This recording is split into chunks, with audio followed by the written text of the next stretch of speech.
दोस्तों, दुनिया भर की नजर इस बार अमेरिका के चुनाव पर रही। खासकर भारत में तो ट्रंप के जीतने पर ऐसा उत्साह दिखा कि जैसे मानो ट्रंप आकर उनकी सारी परेशानियों को ही दूर कर देंगे। पता नहीं इतना उत्साह क्यों कि ट्रंप के नाम पर भजन कीर्तन हुए, पूजा पाठ किया गया, उनके जीत की मनोकामना की जा रही है और अब जो वो जीत गए हैं तो लोगों में खुशी की लहर दौड़ उठी है। और सबसे ज्यादा तो भारतीय मीडिया खुश है ट्रंप की जीत से। भाई, आपको तो ये देखना चाहिए कि अमेरिका में भारतीयों का हाल क्या हो रहा है। वहां पर सभी को सेफ्टी के नाम पर गन मिली हुई है और वो कोई भी आए दिन दनादन चला देता है। पिछले दिनों हमने ऐसी कितनी खबरें देखी जो भारत के अमेरिका में रहने वाले लोगों को सिर्फ इसलिए मार दिया गया क्योंकि वो एशियन है, ब्राउन है, इंडियन है। इस तरह की हेट वहां पर चल रही है। खैर, फिलहाल अमेरिका के चुनाव के नतीजों ने एक बहुत क्लियर मैसेज दिया कि अब अमेरिका किसी भी तरह से किसी दूसरे मुल्क में जाकर हमला नहीं करेगा और वहां के लोग अमेरिका की उस नीति के खिलाफ खड़े हो गए हैं जिस नीति ने इराक को तबाह किया, लीबिया को तबाह किया, सीरिया पर जिस तरह से बम गिराए और फिर अफगानिस्तान को भी तबाह किया। और वही हालात गाजा में भी नजर आ रहे हैं। तो इस बार अमेरिका में मुस्लिम का ट्रंप ने बढ़िया से खेला और वो जीत भी गए। उन्होंने साफ कहा कि वो जंग को रुकवाने पर काम करेंगे, बल्कि 24 घंटे में जंग को रुकवा देंगे। तो वहीं इस बार के चुनाव में 2 मुस्लिम कैंडिडेट्स फिर से उभरे हैं जिन्होंने लगातार इजराइल के खिलाफ अपनी आवाज उठाई है, चाहे वो अमेरिकन सदन हो या फिर कोई रोड शो। हर जगह इजराइल की बर्बरता के खिलाफ इन दोनों कैंडिडेट्स ने जमकर आवाज उठाई और अब वो सत्ता में वापस भी आए हैं। तो एक तरह से अमेरिका में फिलिस्तीन की जीत हुई है और 2 सांसदों ने एक तरफा जीत हासिल करी है। तो क्या है पूरी खबर और कौन है वो 2 सांसद, बताएंगे आपको इस वीडियो में, तो वीडियो को अंत तक जरूर देखिए। नमस्कार, आदाब, आप देख रहे हैं खबर अड्डा और मैं हूं आपके साथ सुम्बुलीरम। दोस्तों, जो अमेरिका और उसके पूर्व राष्ट्रपति जो बाइडेन ने इजराइल का भरपूर सपोर्ट किया, नेतन्याहू की काली नीतियों को साकार करने के लिए अरबों खरबों रुपए दिए, हथियार दिया, अपना सैन्य बल दिया, जहां पर अमेरिका की नीति इजराइल के साथ नजर आने लगी और इजराइल वहां से ताकतवर हुआ। अब उसी अमेरिका में फिलिस्तीन की जीत हुई है।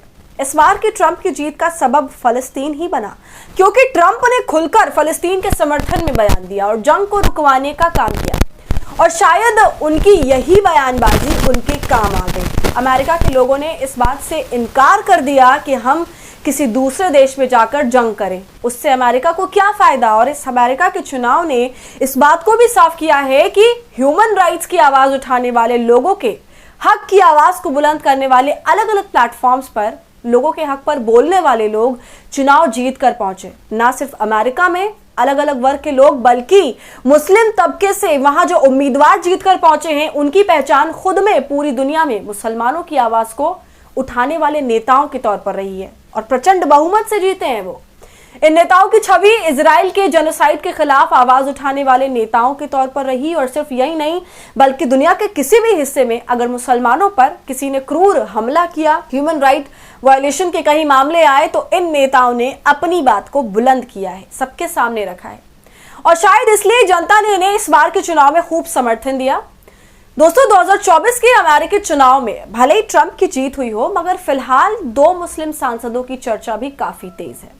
डेमोक्रेटिक उम्मीदवार राशिदा तालिब, इल्हान उमर, ये फिर से कांग्रेस के लिए चुने गए, जो अमेरिकी राजनीति में मुस्लिम प्रतिनिधित्व के लिए एक महत्वपूर्ण जीत का संकेत है।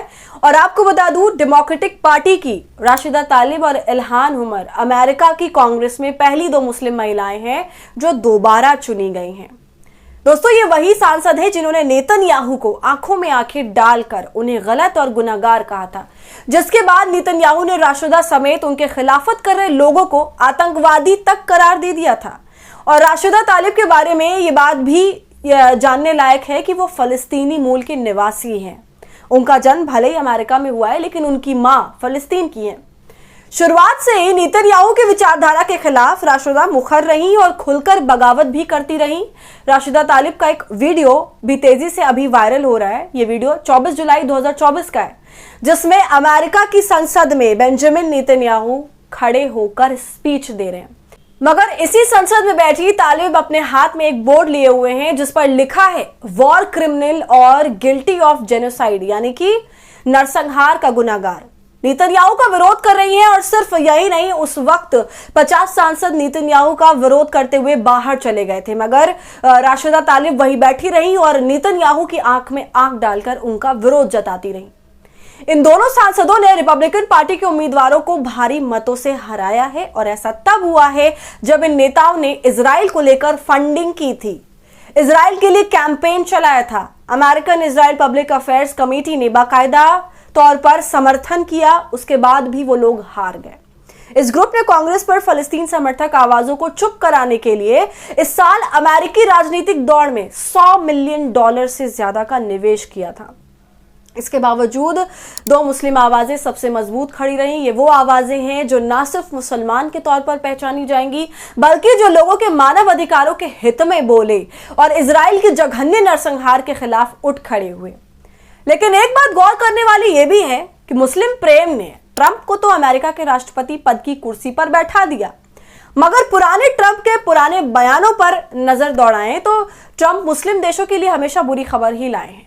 अपने पिछले टर्म में ट्रंप ने कई मुस्लिम देशों पर ट्रैवल बैन लगा दिया था और इस बार भी उन्होंने ये करने की ठानी हुई है। और इसके बाद भी मिशिगन जैसे मुस्लिम बहुल राज्यों में ट्रंप को मिला सपोर्ट डेमोक्रेटिक पार्टी के लिए जरूर चौंकाने वाला है।